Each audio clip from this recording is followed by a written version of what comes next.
राऊतसाहेब, काल मंत्री जयकुमार गोरे यांच्या विरोधात तुम्ही काही प्रकरण सांगितलं आणि टीकाही केली. तुमच्यावर आणि जे टीका करणारे आहेत अशांवर त्यांनी हक्कभंग आणलेला आहे आणि त्यांचं असं म्हणणं आहे की हे प्रकरण 2017चं आहे. न्यायालयात या प्रकरणात त्यांना निर्दोष सोडण्यात आलेलं आहे. महाराष्ट्रात दोन विषय कालपासून चर्चेत आहेत आणि अस्वस्थ करणारे. पहिला विषय, भारतीय जनता पक्षाचे नेते, राष्ट्रीय स्वयंसेवक संघाचे नेते भैयाजी जोशी म्हणजे भारतीय जनता पक्षाची ध्येय धोरणं जे ठरवतात, ध्येय धोरण असे श्री भैयाजी जोशी हे काल मुंबईत आले आणि त्यांनी जाहीर केलं की मुंबईची भाषा मराठी नाही. हा अत्यंत गंभीर विषय आहे. खरं म्हणजे मराठी पत्रकारांनी, मीडियाने हा विषय कसा दुर्लक्षित केला? तुमच्यावर कोणाचा दबाव आहे? भारतीय जनता पक्षाचे प्रमुख नेते इथे मुंबईत येऊन सांगतात की मुंबईची भाषा मराठी नाही आणि राज्याच्या मुख्यमंत्र्यांनी आणि त्यांच्या मंत्रिमंडळानं हे सहन करावं. ते असं म्हणतात मुंबईतून कोणी कोणती भाषा बोलू शकतो, कारण मुंबईला भाषाच नाहीये. त्यांचं म्हणणं आहे घाटकोपरची भाषा गुजराती आहे, अमुक अमुक भागाची भाषा अमुक अमुक आहे, मराठी नाहीच. हे तुम्ही कलकत्त्यात जाऊन बोलू शकता, लखनौला जाऊन बोलू शकता, तामिळनाडूत जाऊन चेन्नईला बोलू शकतात का भैयाजी जोशी? हे जाऊन लुधियानामध्ये बोलू शकतात, हे जाऊन ते बेंगळुरूला बोलू शकतात, पाटण्यात बोलू शकतात, लखनौला जाऊन ते बोलू शकतात का की लखनौची भाषा हिंदी नाही? कलकत्त्यात जाऊन बोलू शकतात का की कलकत्त्याची भाषा बंगाली नाही? किंवा त्रिवेंद्रमला जाऊन बोलू शकतात का इकडली भाषा मल्याळी नाही, ती गुजराती आहे, अन्य आहे आणि मराठी येण्याची गरज नाही. मराठी ही आमची राजभाषा आहे आणि जर राजभाषा असेल तर अशा प्रकारचं वक्तव्य हे राजद्रोहात बसतं. हे वक्तव्य राजद्रोहात बसतं. 106 हुतात्मे या महाराष्ट्रासाठी, मुंबईसाठी आणि मराठी भाषेसाठी त्यांनी बलिदान केलं. ते यासाठीच, हे ऐकण्यासाठी. तुम्हाला जे सरकार आहे सध्याचं, त्याला थोडा जरी स्वाभिमान असेल, मराठी भाषेचा अभिमान असेल, मराठी तुम्ही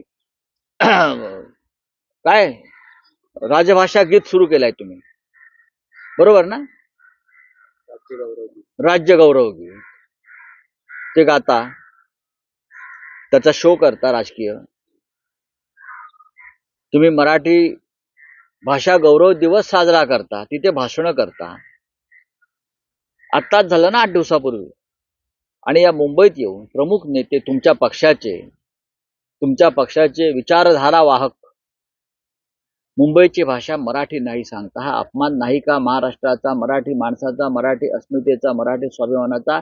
देवेंद्र फडणवीस या राज्याचे मुख्यमंत्री आहेत ना, त्यांनी जाहीर करावं ही आमची अधिकृत भूमिका आहे की नाही. आणि तसं नसेल तर आज त्यांनी विधिमंडळात भैयाजी जोशी यांच्या वक्तव्याचा निषेध केला पाहिजे, निंदा केली पाहिजे, तसा ठराव मंजूर केला पाहिजे.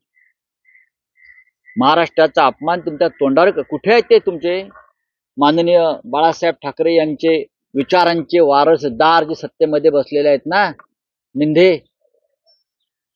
ज्या माननीय बाळासाहेबांनी मराठी भाषेसाठी आपलं आयुष्य मराठी माणसासाठी लावलं, पणाला लावलं आम्ही सगळ्यांनी, आणि ते आज जे विचारवाहक बसलेले आहेत, विचारवाहक, त्यांनी हिम्मत असेल ना त्यांच्यामध्ये, त्यांनी भैयाजी जोशींचा आज निषेध करावा. काल त्यांनी काल औरंगजेबासंदर्भात त्यांनी फार मोठं भाषण केलं, बरोबर आहे. हे तर औरंगजेबापेक्षा भयंकर कृत्य आहे. या छत्रपती शिवाजी राजांनी महाराष्ट्रात त्यांच्या स्वराज्यामध्ये मराठी भाषेला स्थान दिलं, शब्दकोश तयार केला मराठी. हे औरंगजेबापेक्षा भयंकर कृत्य आहे की मराठी तुमची भाषा नाही सांगणं. हे एकनाथ शिंदे यांनी अजित पवारांनी उभं राहून आज भैयाजी जोशी आणि राष्ट्रीय स्वयंसेवक संघाच्या या भूमिकेचा तीव्र शब्दात धिक्कार केला पाहिजे. ही शिवसेनेची आमच्या भूमिका आहे. शिवसेना युबीटी भैयाजी जोशी यांना संयुक्त महाराष्ट्राच्या लढ्याचा इतिहास किंवा त्याची प्रत आठवण म्हणून पाठवून देणार का? आठवण करण्याची गरजच नाही. त्यांना महाराष्ट्रातून मराठी भाषेचा अपमान करण्याची गरज नाही. माझं हे म्हणणं आहे ना, तुम्ही इतर प्रांतात जाऊन त्या भाषेविषयी असं बोलू शकता का? जा, माझं आव्हान आहे. चेन्नईत जाऊन बोला. चेन्नईमध्ये सुद्धा इतर भाषिक लोक राहतात. कलकत्त्यात जाऊन बोला, इतर भाषिक लोक राहतात. बेंगलोरला राहतात, IT हब आहे की तिथे त्या प्रांताची भाषा चालणार नाही. हिंमत फक्त महाराष्ट्रात कशी का होते? कारण इथे लाचार आणि मिंध्यांचं सरकार, मराठी द्रोही सरकार बसलेलं आहे. बघूया. कॉमस्कोर नुसार आता isakal.com आहे देशातील नंबर 1 ची मराठी न्यूज वेबसाईट. प्रत्येक अपडेटसाठी isakal.com ला नक्की भेट द्या. हा काय कर्नाटकमध्ये देखील बस ड्रायव्हर इथला काळं फासलं जातं महाराष्ट्राच्या. काय करतायत हे मिंधे? काय करतायत? शिवसेनेच्या माननीय बाळासाहेबांच्या विचाराचे वाहक, विचारधारेचे वाहक, बरं का. हे वाहक काय वाहन चालकाच्या पण लायकीचे नाहीये. राऊत तुम्ही दोन घटना म्हणालेलात, एक तर भैयाजी जोशींचं प्रकरण. भैयाजी जोशींच्या संदर्भात महाराष्ट्राच्या विधानसभेला या राज्य सरकारला निंदा ठराव आणून त्यांचा धिक्कार करावाच लागेल. नाहीतर तुम्ही मराठी आईचं दूध प्यायलेले नाहीत. नाहीतर तुम्ही मराठी आईचं दूध प्यायलेले नाहीत. तुमच्या दुधात भेसळ आहे आणि तुमच्या जन्मात भेसळ आहे. शिवसेना माननीय उद्धव ठाकरे साहेबांची हे सहन नाही करणार. आमचं रक्त खवळलंय कालपासून. कसे काय येऊन तुम्ही बोलू शकता? कोणी मराठी माणसाला जागा देत नाही. कोणी मराठी माणसाच्या खानपानावर बंदी आणताय. मराठी शाळा बंद केल्या जात आहेत. मराठी माणसांना नोकऱ्या नाही आहेत. मराठी माणसाला हद्दपार करण्याचं काम चालू आहे. आता अधिकृतपणे तुमचे नेते सांगतायत मुंबईची भाषा मराठी नाही. मग कोणती भाषा आहे? देवेंद्र फडणवीस राज्याचे मुख्यमंत्री आहेत. त्यांनी सांगावं. आणि त्यांचे जे 2 मिंधे उपमुख्यमंत्री आहेत ना, 2 मिंधे लाचार, बरं का, त्यांनी सांगावं. उभं राहून सांगावं त्यांनी विधिमंडळात आज हिंमत असेल तर. आणि नुसतं सांगू नका, निषेध करा, धिक्कार करा. ज्यांनी वक्तव्य केलंय त्यांना सांगा परत हे वक्तव्य केलं तर याद राखा म्हणावं. बोला. अबू आझमीवरती बोलणं सोपं आहे हो. अबू आझमीवर बोलणं हे म्हणजे राजकीय ढोंग आहे. पण मराठी भाषेचा सरळ अपमान झालेला आहे. 106 हुतात्म्यांचा अपमान झाला. हे औरंगजेबाने केलं नाहीये काल. या औरंगजेबांना तुम्ही काय शिक्षा देणार आहात? सांगा ना. यांना तुम्ही सोडता येणार नाही. तुम्ही प्रशांत कोरडकरला सोडता, तुम्ही राहुल सोलापूरकरला सोडता, आणि आता तुम्ही भैयाजी जोशी सारख्या सन्माननीय व्यक्ती नाही सोडणार. कारण तुमचे ते सन्मानीय आहेत. सन्माननीय हे सगळे त्यांचे 3 सन्मानीय आहेत. प्रशांत कोरडकर, राहुल सोलापूरकर, ज्यांनी थेट छत्रपती शिवाजी महाराज आणि संभाजीराजांचा अपमान केला. आणि आता इथे छत्रपती शिवाजी महाराजांनी स्थापन केलेल्या या महाराष्ट्र राज्याच्या मराठी भाषेचा अपमान भारतीय जनता पक्ष आणि राष्ट्रीय स्वयंसेवक संघाचे प्रमुख नेते करतायत. आणि हे लाचार सगळे सरकारमधले खाली मान घालून बसलेले आहेत. हे कौरव आहेत. अभि बोलिया. आता हा दुसरा विषय. जयकुमार गोरे यांनी हा, जयकुमार गोरेने हक्कभंग आणावा, जरूर आणावा. कोणावरती आणणार आहेत ते हक्कभंग? त्या महिलेवर, ज्या महिलेचा त्यांनी छळ केला, विनयभंग केला, तिला ज्या पद्धतीची छायाचित्र पाठवून अपमान केला असेल किंवा एक प्रकारे स्वारगेट प्रकरण वेगळ्या पद्धतीने करण्याचा प्रयत्न केला असेल. कोर्टात निर्दोष विरुद्ध सुटलाय. तुम्ही कोणाला सांगता? ऑर्डर आमच्याकडे पण आहे. तुम्ही तुरुंगात पण गेलात तरी तुम्हाला देवेंद्र फडणवीस यांनी कसं काय मंत्रिमंडळात घेतलं या प्रकरणाचं गांभीर्य लक्षात न घेता. आणि इतकं करून सुद्धा आता मंत्री झाल्या होत्या आपण पुन्हा त्या महिलेला त्रास देतो, छळ करतो, अशी त्या महिलेची नवी तक्रार राज्यपालांकडे. आणि 17 मार्च पासून ती अबला, ती महिला उपोषणाला बसते आणि आंदोलन करते आझाद मैदान आणि विधान भवनासमोर. मग तुम्ही हक्कभंग त्या महिलेविरुद्ध आणताय, कोणाविरुद्ध आणताय? पाहूया ना, आणा ना, बघतो ना. बघ मी हे छोटे किरीट सोमय्या आहे, ज्युनियर किरीट सोमय्या आहे. ते नागडे फोटो स्वतःचे पाठवायचे, काढायचे, व्हिडिओ करायचे. अशा छोट्या किरीट सोमय्यांना, नागड्यांना आपण मंत्रिमंडळात घेऊन काय संस्कृती महाराष्ट्राची तुम्ही देवेंद्रजी दाखवू इच्छितायत त्या देशाला? तुम्ही आमच्यावरती हल्ले करता, विरोधकांवर हल्ले करता. आधी स्वतःकडे बघा, खाली वाकून पहा. तुम्ही जयकुमार गोरे यांचा राजीनामा घ्यायला हवा तात्काळ. त्या महिलेशी माझं बोलणं झालं. ती महिला म्हणते मी आत्महत्या करेन. ती महिला म्हणते जर मला या छळातून मला मुक्त नाही केलं. त्या महिलेचं म्हणणं आहे की मी एक सुसंस्कृत खानदानी स्त्री आहे. त्या महिलेचं म्हणणं आहे की मी एक कुटुंबवत्सल स्त्री आहे. त्या महिलेचं म्हणणं आहे की हा माणूस माझ्या मागे हात धुवून लागलेला आहे. त्या महिलेचं म्हणणं आहे की मला अशा प्रकारे रात्री अपरात्री हा माणूस त्रास देतो, फोन करून, फोटो पाठवून. माझं जगणं मुश्किल झालंय आणि मला आत्महत्या करावी लागेल, ती महिला म्हणते. मग काय करावं? आम्ही महाराष्ट्राचे एक संसदेचे सदस्य म्हणून समाज जीवनात काम करणाऱ्या आमच्यासारख्या लोकांनी गप्प बसायचं का? हक्कभंगाला तुम्हाला विचारते कोण? करा ना हक्कभंग. त्या महिलेच्या हक्काविषयी बघा आधी. मुख्यमंत्र्यांनी जयकुमार गोरेचा राजीनामा घ्यायलाच पाहिजे. सगळ्या महिला नेत्या आहेत, सामाजिक चळवळीतल्या महिला नेत्या आहेत, विविध राजकीय पक्षातल्या महिला संघटना आहेत.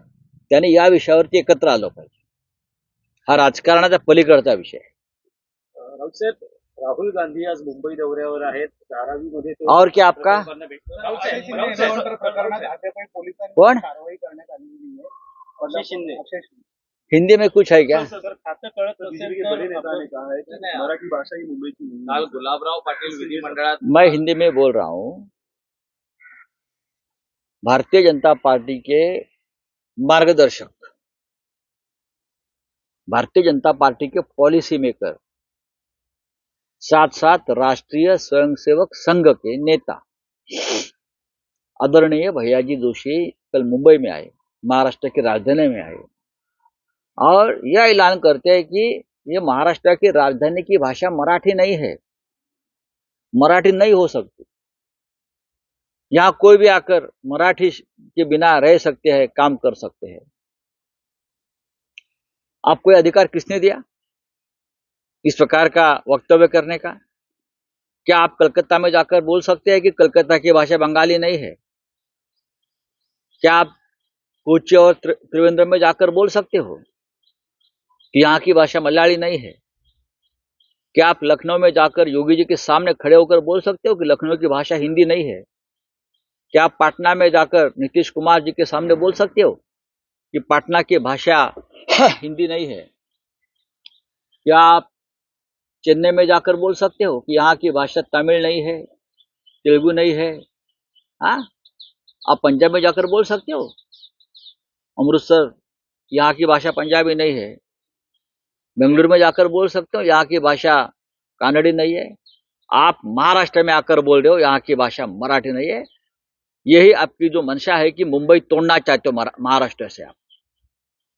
ये जो आपकी एक मंशा है, इच्छा है, वो फिर एक बार आपके मुंह से बाहर निकलेगा. हमने मराठी भाषा के लिए बलिदान दिया है. हमारे 106 लोग यहाँ शहीद हो गए हैं मराठी भाषा के लिए. चाहे बाला साहब ठाकरे जी का एक संघर्ष हो, छत्रपति शिवाजी महाराज ने ये राज्य स्थापन किया, उनकी भाषा मराठी थी. आप देखिए इतिहास.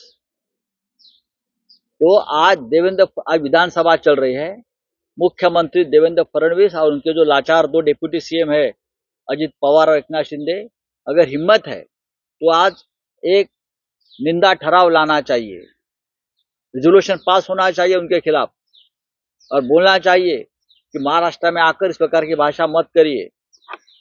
आपको एक महिला को इंसाफ देने की तरफ महिला को इंसाफ की बात की. आने दो, कोई बात नहीं. अगर हम एक महिला को न्याय देने की बात करते हैं उनके अधिकार की बात करते हैं, उनके सम्मान की बात करते हैं। एक मंत्री कैबिनेट में फडणवीस जी के एक मंत्री है, जो मंत्री उस महिला का छल करता है, छेड़खानी करता है, उस महिला के मोबाइल पर अपने नंगे फोटो भेजता है, तो क्या करे? उसकी पूजा करे उस मंत्री की। देवेंद्र जी अगर मुख्यमंत्री है तो मुख्यमंत्री का कर्तव्य निभाना चाहिए, ऐसे मंत्री को मंत्रिमंडल में नहीं रखना चाहिए। ये महाराष्ट्र की संस्कृति को कलंक लगा रहे हैं। चलिए, थैंक यू। आने दो। खातं कळत नसेल तर अभ्यास करून उत्तर द्यावं. जर खातं कळत नसेल तर देश विदेशातील प्रत्येक घडामोडींचे लाईव्ह अपडेट मिळवण्यासाठी आता साम टीव्हीच्या सर्व सोशल मीडिया प्लॅटफॉर्मला लाईक, फॉलो आणि सबस्क्राईब करा. तसंच सर्व नोटिफिकेशनसाठी बेल आयकॉन प्रेस करायला विसरू नका.